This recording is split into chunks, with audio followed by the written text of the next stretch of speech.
ഈശോമിശിഹായ്ക്ക് സ്തുതിയായിരിക്കട്ടെ. എൻ്റെ പേര് ജെസ്സി മാത്യു. ഞാൻ ബാവസപ്പാളയ സെന്റ് ജോസഫ് ഇടവകയിൽ നിന്നുമാണ്. ഡോക്ടർ നേഹ മാത്യൂസിന്റെ മമ്മിയാണ് ഞാൻ. എൻ്റെ ജീവിതത്തിൽ വിശുദ്ധ യൂദാസ്ലീഹായുടെ മധ്യസ്ഥതയാൽ എൻ്റെ ജീവിതത്തിൽ സർവശക്തനായ ദൈവം എനിക്ക് നൽകിയ ഒരു സൗഖ്യത്തിന് നന്ദി പറയാനായിട്ടാണ് ഞാനിവിടെ നിൽക്കുന്നത്. എൻ്റെ വൻകുടലിൽ ഒരു വലിയ മുഴയുണ്ടായിരുന്നു. ഡോക്ടേഴ്സ് എല്ലാം അത് ക്യാൻസർ ആണെന്ന് പറഞ്ഞു. കീമോ തന്ന് ആ മുഴ ചെറുതാക്കിയിട്ട് മാത്രമേ സർജറി ചെയ്യാൻ പറ്റുള്ളൂ എന്ന് ഡോക്ടേഴ്സ് പറഞ്ഞു. അതിൻ പ്രകാരം എന്നെ ഒരു ബാപ്റ്റിസ്റ്റ് ഹോസ്പിറ്റലിൽ ഒരു സാറ്റർഡേയിൽ എന്നെ അഡ്മിറ്റ് ചെയ്തു.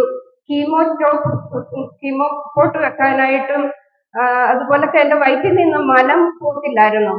അപ്പോൾ അതിന് വേണ്ടിയിട്ട് ഒരു ഔട്ട്ലെറ്റ് കൊടുക്കണമെന്ന് ഡോക്ടർ പറഞ്ഞു. അതിനു വേണ്ടിയിട്ട് എന്നെ അവിടെ ഒരു സാറ്റർഡേയിലാണ് അഡ്മിറ്റ് ചെയ്തത്. അന്ന് തന്നെ ഇവിടെ 11 മണിക്ക് നടക്കുന്ന കുർബാനയിലും അതുപോലെ നൊവേന പ്രാർത്ഥനയിലും എൻ്റെ മരുമകൻ ലിയോ മോൻ വന്ന് കൂടുകയും എനിക്ക് വേണ്ടി പ്രത്യേകം പ്രാർത്ഥിച്ച് യൂദാസ്ലീഹായുടെ മധ്യസ്ഥ യാചിക്കുകയും ചെയ്തു. എനിക്ക് മമ്മിക്ക് പരിപൂർണ സൗഖ്യം നൽകിയാല് ഇവിടെ വന്ന് സാക്ഷി പറഞ്ഞോളാം എന്ന് അവൻ പറഞ്ഞിരുന്നു. അതുപോലെ ഏതായാലും മൺഡേ ദിവസം രാവിലെ എൻ്റെ വയറ്റിൽ നിന്ന് മലം നല്ലതായിട്ട് പോയി. അപ്പൊ ഡോക്ടേഴ്സ് എല്ലാം റൗണ്ടിന് വന്നു കഴിഞ്ഞപ്പോൾ ഞാൻ ചോദിച്ചു, ഡോക്ടർ ഇനിയും ഔട്ട്ലെറ്റ് ഇടേണ്ട ആവശ്യമുണ്ടോ? അപ്പൊ ഡോക്ടർ പറഞ്ഞു, ഓക്കെ എന്നാ ചെയ്യണ്ട എന്ന് പറഞ്ഞു. പിറ്റേ ദിവസം എന്നിട്ടും എന്നെ ഈ കീമോപോട്ട് തരാനായിട്ട് എനിക്ക് തിയേറ്ററെല്ലാം റെഡിയാക്കി എന്നെ ഫുൾ പ്രിപ്പറേഷൻ ചെയ്തു. പക്ഷെ ബയോപ്സിയുടെ റിപ്പോർട്ട് വന്നപ്പം അത് നോർമലായിട്ടാണ് വന്നത്. അപ്പൊ ഡോക്ടേഴ്സിന് സംശയമായി. വീണ്ടും അവര് കൊളനോസ്കോപ്പി ചെയ്ത് ബയോപ്സി ചെയ്യിച്ചു. രണ്ടാമതും ചെയ്തപ്പോഴും റിപ്പോർട്ട് നോർമലായിട്ടാണ് വന്നത്. അപ്പം വീണ്ടും അവര് മൂന്നാമതും കൊളനോസ്കോപ്പി ചെയ്ത് ബയോപ്സി ചെയ്യണമെന്ന് പറഞ്ഞപ്പോൾ ഞങ്ങൾ പിന്നെ രാമിയ ഹോസ്പിറ്റലിൽ പോയി അവിടെയുള്ള ഒരു ഗ്യാസ്ട്രോ സർജനെ കണ്ടു.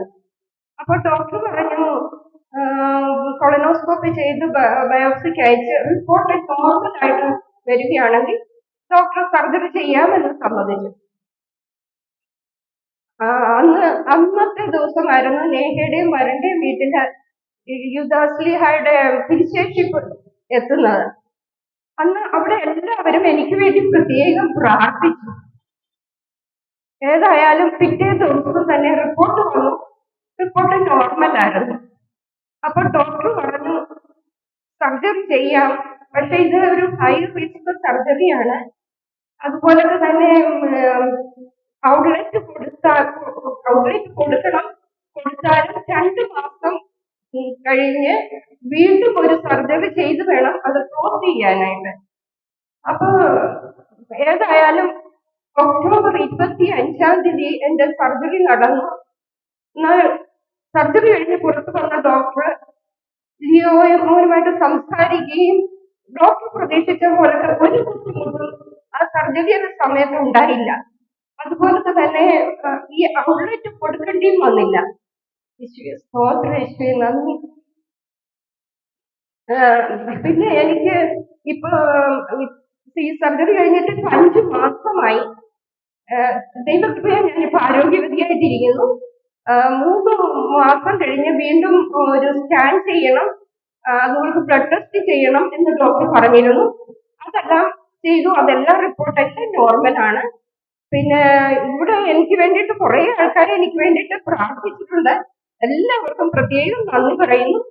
എനിക്ക് വേണ്ടി പ്രാർത്ഥിച്ച ഫാദർ ജോമി അച്ഛന് വേണ്ടിയും പ്രത്യേകം നന്ദി പറയുന്നു. Thank you Jesus, price Jesus, hallelujah.